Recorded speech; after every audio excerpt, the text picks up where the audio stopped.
آگاهانه زیست کنیم در این عصری که عصر آگاهی نام داره. ما وظیفه‌ای داریم، هر کدوم از ما که تو مسیر قرار گرفتیم، وظیفه درمان یک نسل، یک جامعه و یک دی ان ای که از اجدادمون به ما منتقل شده رو تو چند تا برهه زمانی مختلف، تو چند نقطه داریم و یکی از اون نقطه ها که مهمه بحث روابط انسانیه. اصولا انسان ها به سادگی از روابط انسانی گذر میکنن، یعنی فکر میکنن که خب روابط انسانی فقط داده شده که انسان موجودی اجتماعیه، باید تو اجتماع باشه، باید دور و برش شلوغ باشه. ولی مسئله روابط خیلی عمیق‌تر از این حرف هاست. توی این بازی که ما میدونیم بازی زندگیه، مسئله روابط اگر بخوایم بهش یه درصدی از بازی زندگی رو بدیم، حقیقتاً 80% بازی زندگی برمیگرده به روابط، به کیفیت روابط. 80% حال ما برمیگرده به انسان‌هایی که تو پیرامون ما هستن. درسته که ما باید به کیفیتی برسیم که حال خوبمون از درونمون ساطع بشه، ولی هر چقدر که ما حالمون خوب باشه، با یه تبادل انرژی منفی، هر چقدر که انسان آگاهی باشیم، وقتی تبادل انرژی منفی داشته باشیم به هم میریزیم و مدتی طول میکشه تا حال خوبمون برگرده. یه مقداری زمان میبره تا من دوباره برگردم به اون حال خوب. خب بیایم اول آموزه روابط که میدونیم انقدر اهمیت داره، با همدیگه یه قولی رو رد و بدل کنیم، با هم یه وعده‌ای بذاریم که واقعا وقتی داریم صحبت میکنیم، وقتی داریم آگاهی روابط رو جاری میکنیم، شیش دنگ حواسمون اینجا تو این لحظه باشه و من قراره باهاتون تبادل کنم، قراره صداتون کنم، قراره ازتون سوال بپرسم که همتون باشید و وقتی صداتون میکنم لطفا جواب بدید. وقتی صداتون کردم جواب بدید. پس اصلا مسئله نداره صحبت کنید، فقط قبلش بهتون میگم، ازتون میخوام که صحبت کنید و قرار با هم دیگه در ارتباط باشیم. اگر تصاویرتونم دوست دارید میتونید باز بذارید، هیچ مسئله نیست. من تصویرتون رو ببینم حس کلاس پیدا میکنم و خوبه. هر کدومتون که دوست دارید میتونید تصویرتون رو باز بذارید. صداتون هم چون صداهای محیط ممکنه بیاد، هر زمان که لازم بود صحبت کنید میتونید باز بذارید. چون تعدادمون حالا اینجوری در واقع تعیین شده که خصوصی تر باشه، اوکیه، میتونیم با هم دیگه در ارتباط باشیم تا اونجا که وقتی کلاس رو نگیریم به آموزمون برسیم. خب گفتیم اهمیت روابط بچه‌ها خیلی زیاده، انقدر زیاده که تمام مسائل و مشکلات و چالش‌ها و باورهای ما توی روابط به سطح میاد. توی روابطه که انسان میتونه خودشو بشناسه و تو آینه روابطی که میتونه خودشو ببینه. یه مثالی رو من امروز نمیدونم توی لایو بودین یا نه، مثال جالبی بود که برام اومد اون لحظه، که یه اتاق آینه‌ای رو در نظر بگیر. روابط اینه یه اتاق آینه‌ای میمونن که من خودم رو اشکال مختلف از زوایای مختلف میتونم ببینم. هیچ کدوم از ماها خودمون رو از پشت سر ندیدیم، مگر اینکه توی یه اتاق آینه‌ای قرار بگیریم که تو آینه روبرو یه آینه پشت سرمون رو ببینیم که من از پشت سر چه شکلیم، حقیقت خودم رو از پشت سر ببینم و این زوایای مختلف ما تو روابط مشخص میشن. حالا روابط خصوصی تر مثل روابط با خانواده که یه سری زوایایی رو به ما نشون میدن که شاید هیچ وقت خودمون نتونیم ببینیمشون، و زوایایی که روابط بیرونی به ما نشون میدن باز برامون یه مقداری ساده تر پذیرشش. به خاطر همین همیشه برعکس انسانها توی روابط نزدیکشون بیشتر مشکل دارن، چون پذیرش حقیقت روابط نزدیک سخت‌تره و چالش‌های سخت‌تری رو داره. به خاطر همین ما راجع به این موضوع باید صحبت کنیم که چرا انسان یه سری چالش‌های سهمگین روابط داره. اگر بخوایم این موضوع رو بازش کنیم، باید برگردیم راجع به بازی زندگی صحبت کنیم. انسان زمانی که متولد میشه و به این دنیا میاد، وارد یه بازی دوگانگی میشه. چرا میگیم دوگانگی؟ همه ما میدونیم این جهان تضاد داره، جهان تضاده، جهان دوییه، جهان نور و تاریکیه. جهان شب و روزه، جهان مثبت و منفیه. اگر بخوایم آگاهی و شناخت خودمون رو نور بدونیم، پس عدم آگاهی و عدم پذیرش و جبرهایی که ما دوچارش هستیم و میتونیم تاریکی بدونیم. که از بچه ها تازه اومد. جبرهایی که اسیرش هستیم و میتونیم تاریکی ببینیم. عدم شناخته. ما گفتیم تاریکی یعنی چشمهای من بسته است، من جایی رو نمیبینم. فکر کنید هر کدوم از ما وارد این بازی شدیم و میدونیم یه بازی انرژیکیه. ما دچار جبرهایی شدیم، وارد خانواده‌ای شدیم که هیچ آگاهی نداشتیم که کجاست. شاید روحمون انتخاب کرده، ولی الان من درون این جسم بهش آگاه نیستم، نمیدونم، شناختی ندارم. من از کجا میدونستم که وارد یه خانواده‌ای میشم انقدر چالش روابط دارم تو اون خانواده. وارد رابطه‌ای شده، اشخاصی که تو سن پایین ازدواج میکنن، از کجا میدونستن که این رابطه براشون انقدر چالش دار، انقدر به مشکل میخورن. پس هر کدوم از ماها وارد یه سری تاریکی ها شدیم وقتی که وارد این بازی شدیم. و اگر گفتیم نور و شناخت خودمون بدونیم، آگاهی و انتخاب آگاهانه بدونیم، ما باید از تاریکی ها که عدم شناخت هاست، جبرهاست، به سمت نور بریم.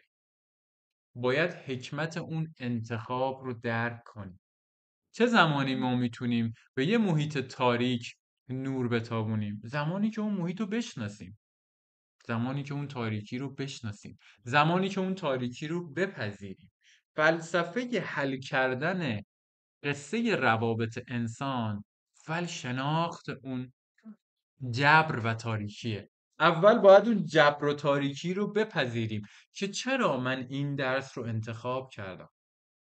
چرا واقعا من این درس رو انتخاب کردم. امروز با یه عزیزی صحبت میکردیم، میگفتیم خب چرا آگاهی انقدر تو ایران داره رشد میکنه؟ چون جبر زیادی داریم. جهان هستی در تعادله، ما جبرهای زیادی داریم.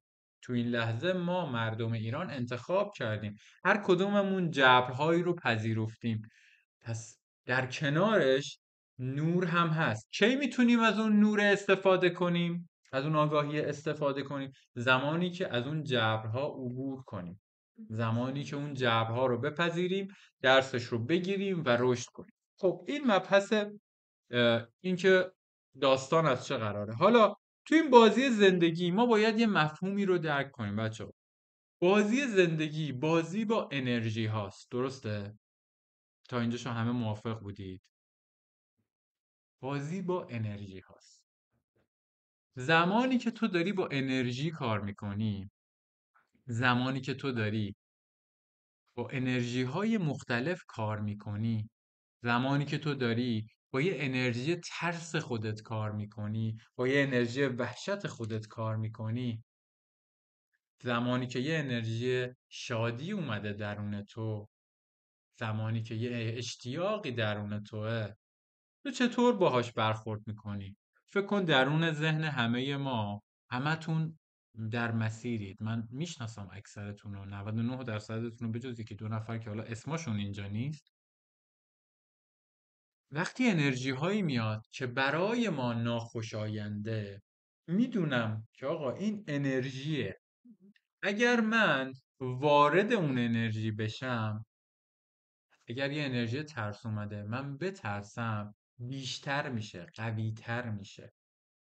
ما میدونیم انسان ها همین انرژی ها هستن، ولی تفاوت انسان ها چیه؟ که هر لحظه میتونن یه انرژی باشن. هزاران انرژی درون هر انسانی هست، هر لحظه میتونه یک کدوم از اون انرژی ها باشه. به خاطر همین روابط قابل تشخیص و پیش بینی نیست و ما میخوایم روابط رو پیش بینی کنیم.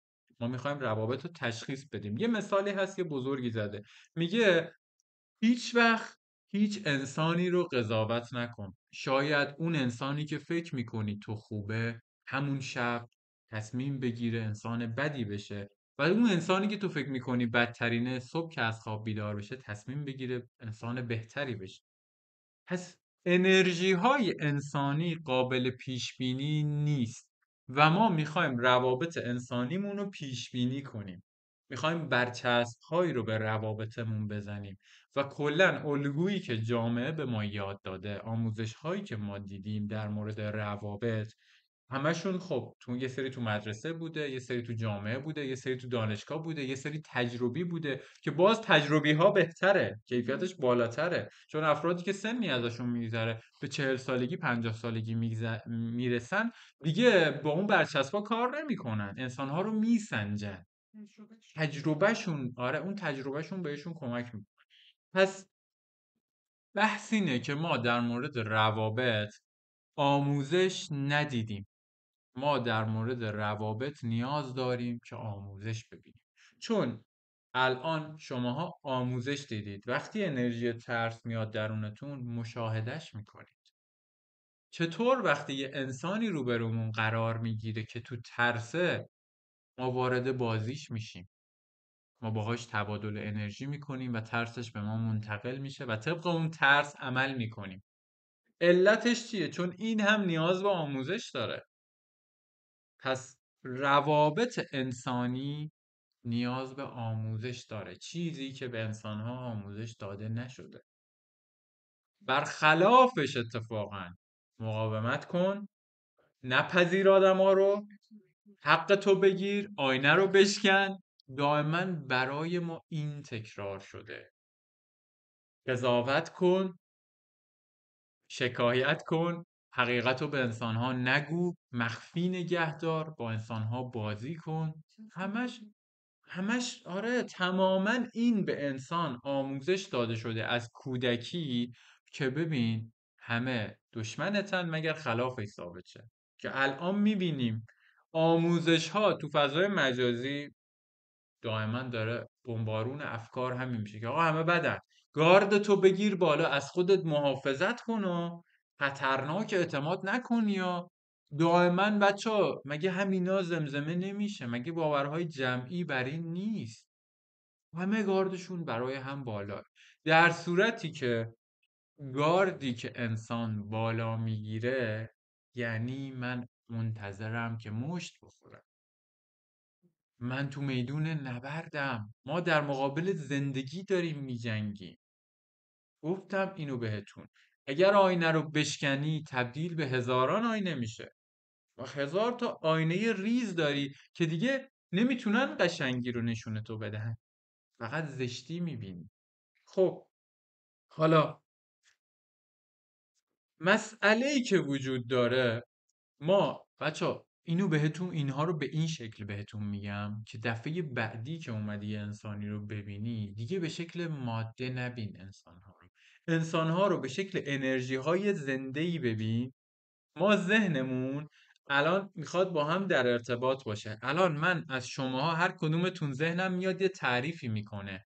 خب مثلا میگه لیلا خانوم الان مربی یوگاه، خب قطعا مثلا امروز تمرین یوگاشو کرده، ریف داره، ریف میکنه، قضاوت میکنه، تحلیل میکنه راجع به انسان ها با یه سری دیتایی که از اون انسان دیده، در صورتی که چیزی که ما از انسان ها میبینیم بخش کوچیکی از اونهاست، خیلی بخش کوچیکی از اونها رو میبینیم و بر اساس اون شروع میکنیم بافتن، بر اساس اون شروع میکنیم پیش بینی کردن و اکثریت روابط ما بر اساس پیش بینی های ذهنمونه، نه بر اساس حقیقت اون انسان، نه بر اساس حس حقیقی اون آدم و نه بر اساس حس حقیقی خودمون. به خاطر همین شفافیت تو روابط ما قراره تو این دوره آموزش ببینیم چطور شفاف باشیم با طرف مقابلمون، چطور تو روابطمون شهودمون رو بیاریم، چطور از ذهنمون تو روابطمون گذر کنیم. چون اینها رو به ما یاد ندادن. من به عنوان یه شخصی که دارم تو این مسیر پیش میرم تک تک اینها رو مثل یه قطعات پازل از این ور اون ور گرفتم، تک تک اینها رو با تجاربم، با اینکه با یه انسانی برخورد کردم که باورهای خودم رو مشاهده کردم، گفتم اگر این انسان از دیدگاه من انسان بدیه، بذار قضاوتم رو بدم کنار، بذار قضاوتم رو مشاهده کنم. پس آگاهی روابط چیزی نیستش که فقط مختص به یه جزوه، به یه کتاب، به یه اتفاق باشه. یه پازلیه که تو تکامل آگاهی هر نفر در اختیارش قرار میگیره.